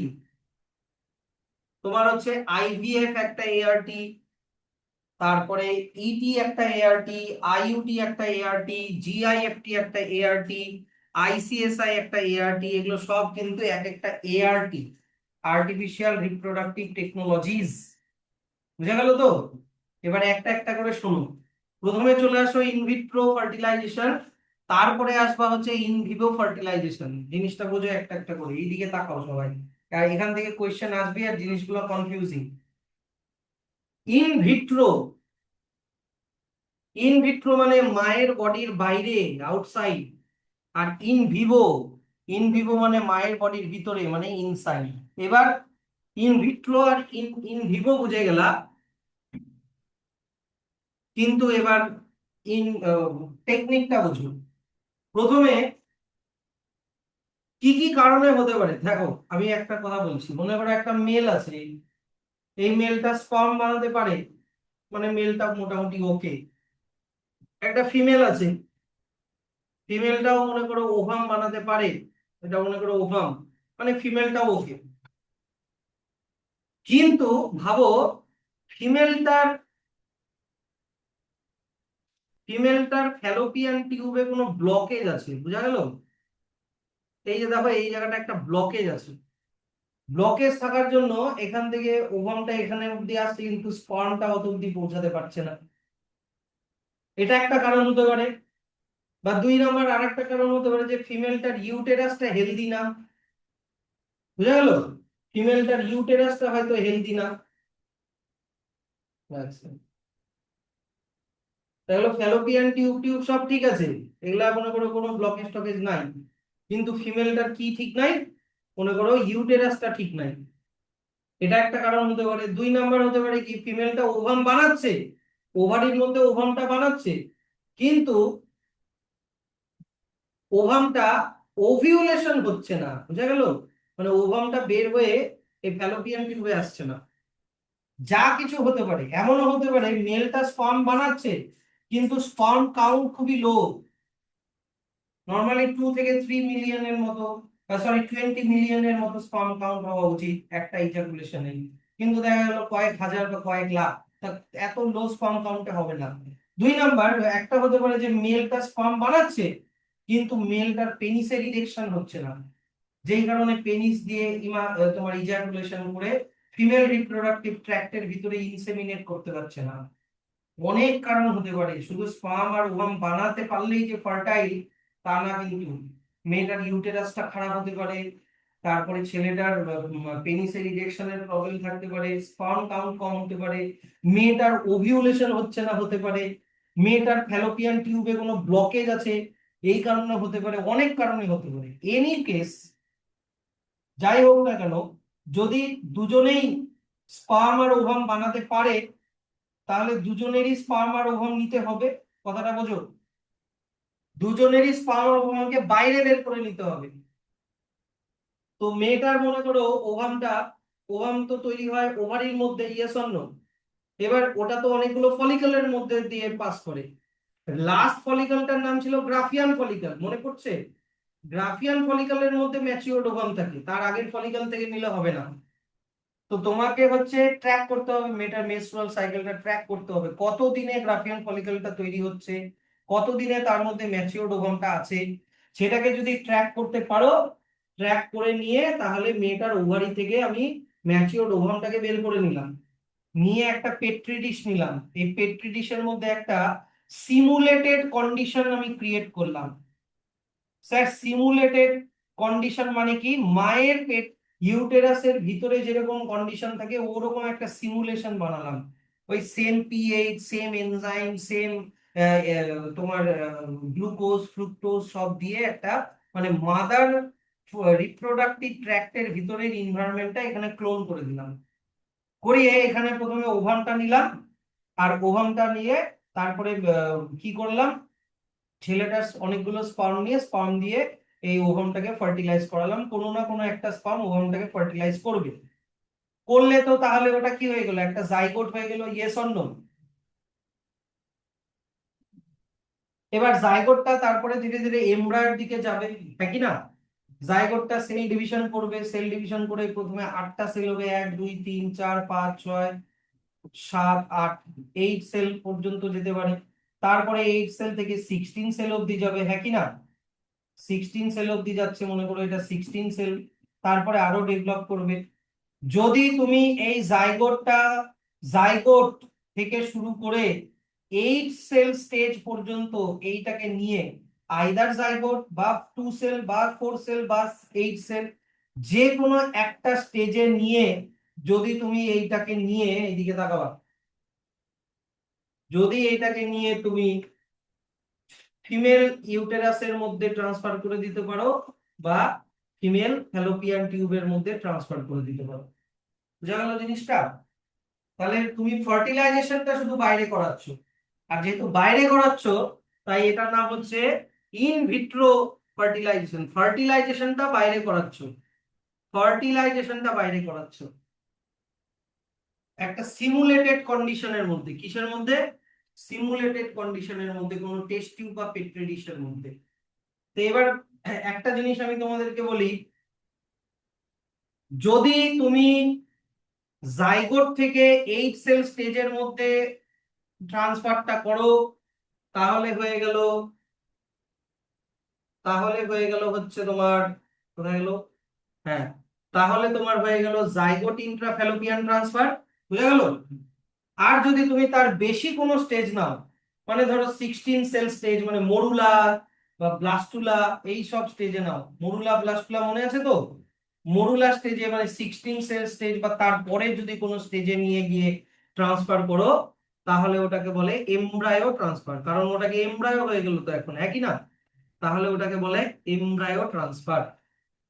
বুঝো? তুমি ফার্টিলাইজেশন করলা, ইনভিট্রো ফার্টিলাইজেশন করলা, করে তুমি যদি জাইগোট বানাও, আমি কত থেকে কত বললাম, আইদার জাইগোট থেকে কত ব্লাস্টোমিয়ার পর্যন্ত, 8 ব্লাস্টোমিয়ার পর্যন্ত, মানে 8 সেল স্টেজ পর্যন্ত যদি নিয়ে তুমি ট্রান্সফার করো তাহলে ওটা ZIFT হলো, জাইগোট ইন্ট্রাফ্যালোপিয়ান ট্রান্সফার।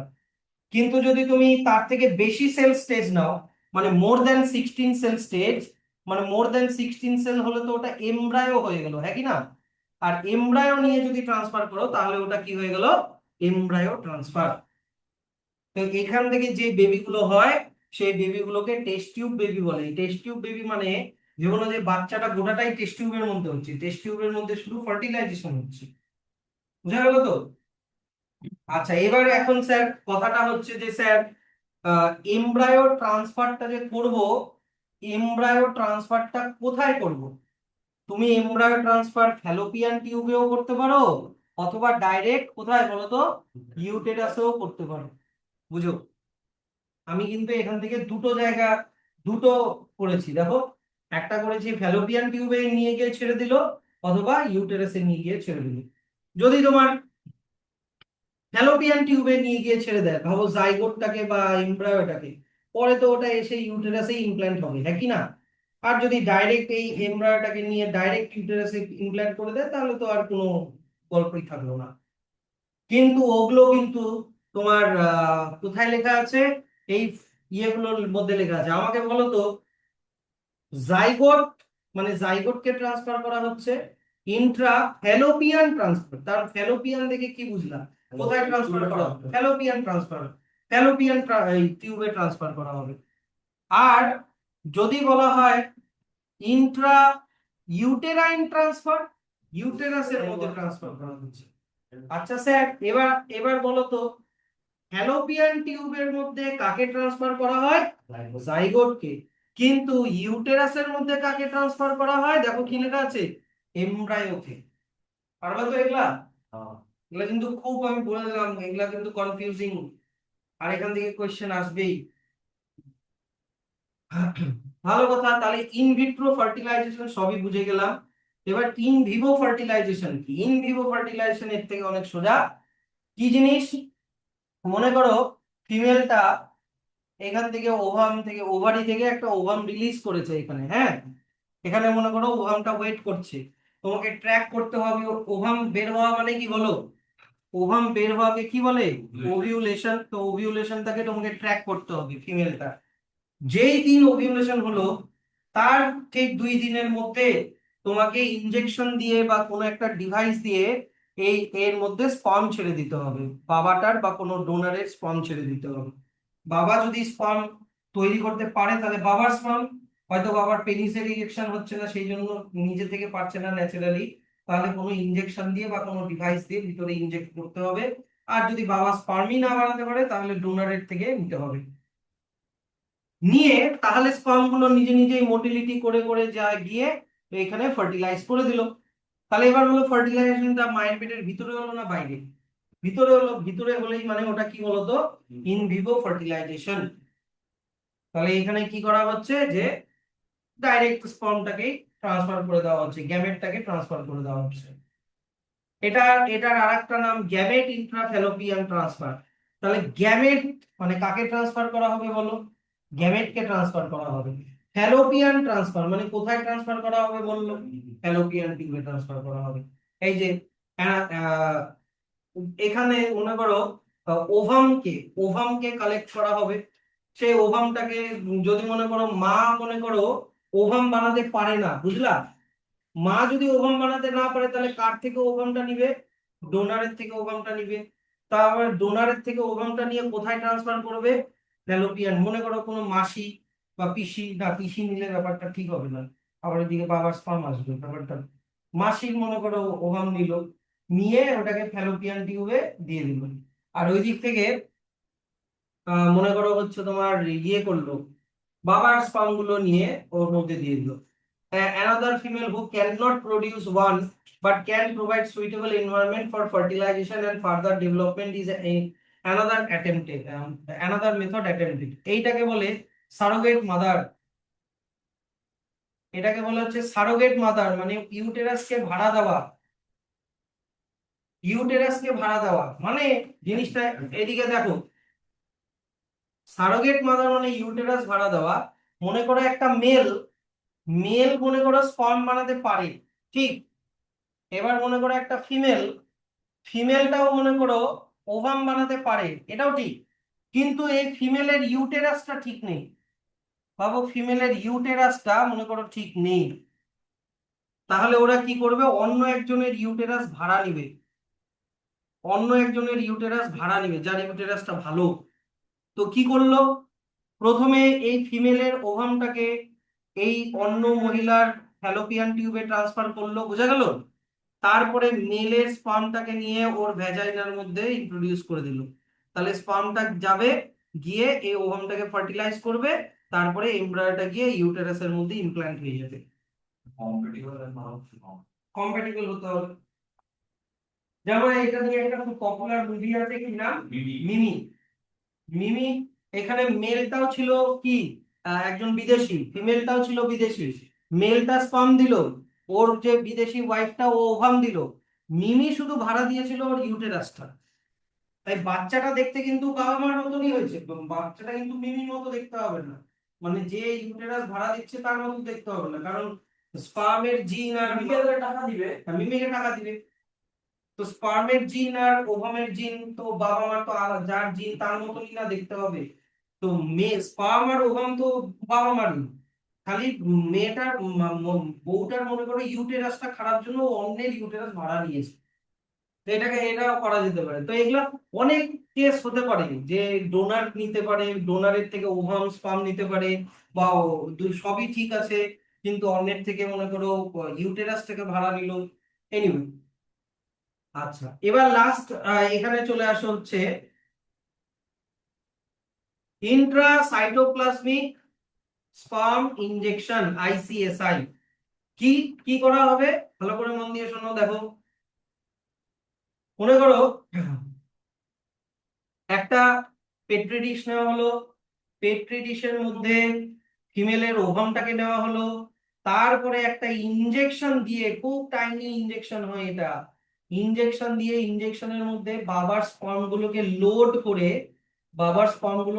করে ডাইরেক্ট স্পার্ম গুলোকে সাইটোপ্লাজমে, মানে ওভামের সাইটোপ্লাজমে ইনজেক্ট করে দেওয়া হলো, বুঝা গেল। এটা বাইরেও করা যায়, মানে ইন ভিট্রো করা যায়, আবার মায়ের ইউটেরাসের মায়ের ফ্যালোপিয়ান টিউবের মধ্যেও ইনজেক্ট করে ঢোকানো যায়। বোথ কেসে এটাকে বলা হয় ইন্ট্রাসাইটোপ্লাজমিক স্পার্ম ইনজেকশন। যে এখানে কি বলেছে, যে sperm is directly injected into the ovum. দেখো, আচ্ছা এবার চলে আসা হচ্ছে লাস্ট আমাদের artificial insemination, AI. Artificial insemination, AI জিনিসটা বোঝো। এখানে কিন্তু লেখা আছে এটা কাদের ক্ষেত্রে করা হয়। Inability of the male partner to inseminate the female. কি কি কারণে, due to very low sperm count in the ejaculation, মানে স্পার্ম খুব কম আছে। তোমাকে কোশ্চেন দিবে, in which of the following ART can be used in case of low sperm count or inability of the male partner to inseminate the female। তোমার answer হবে AI, বুঝা গেল। এরকম কিন্তু অনেক কোশ্চেন দিবে। which of the following method can be used if there is any blockage in the fallopian tube, GIFT, ZIFT, নাকি AI, এগুলো কিন্তু বলে দিলাম। তাহলে এআইটা কি, এআইটা হচ্ছে তোমার কি করা হবে, এটা খুব সহজ। তোমার হাজবেন্ড না হলে কোনো হেলদি ডোনারের থেকে সিমেনকে কালেক্ট করা হবে, আর তারপর ওটা ডাইরেক্টলি মায়ের ভ্যাজাইনার মধ্যে ইনজেক্ট করে দেওয়া হবে, ব্যাস, আর কিছুই নেই। এটা একদমই তাহলে যদি তোমার ভ্যাজাইনার মধ্যে ইন্ট্রোডিউস করে, বা আর একটা জায়গায় ইন্ট্রোডিউস করতে পারে ইউটেরাস। যদি ভ্যাজাইনার মধ্যে ইন্ট্রোডিউস করে তাহলে হবে ভ্যাজাইনাল ইন্ট্রাভ্যাজাইনাল ইনসেমিনেশন। আর যদি ইউটেরাসের মধ্যে সিমেন্ট গুলো দিয়ে দেয় তাহলে নাম কি হবে, ইন্ট্রা ইউটেরাইন ইনসেমিনেশন। কি বোঝা গেল। তাহলে এবার চলে আসো আমাদের লাস্ট টপিক, যে এগুলো খুব ভালো ভালো কথা, কিন্তু এগুলোর জন্য দরকার এক্সট্রিমলি হাই প্রিসিশন হ্যান্ডলিং, মানে ডাক্তারকে খুবই এক্সপার্ট হতে হবে, স্পেশালাইজ প্রফেশনাল, আর এক্সপেন্সিভ ইনস্ট্রুমেন্টেশন। খুব, যে ইনস্ট্রুমেন্ট গুলো ইউজ করা হয় সেগুলো খুব দামি দামি। সেই জন্য এটা আহ, আমাদের কান্ট্রিতে কয়েকটা সেন্টারে এই ফেসিলিটিস গুলো আছে। আর তাও আবার কি, এটা সবাই অ্যাফোর্ড করতে পারে না।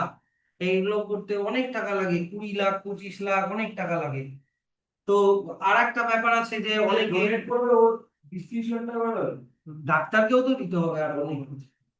এবার তারপরে চলে আসো যে ইমোশনাল, রিলিজিয়াস এন্ড সোশ্যাল ফ্যাক্টরের কারণেও অনেকে এই জিনিসগুলো নিতে চায় না।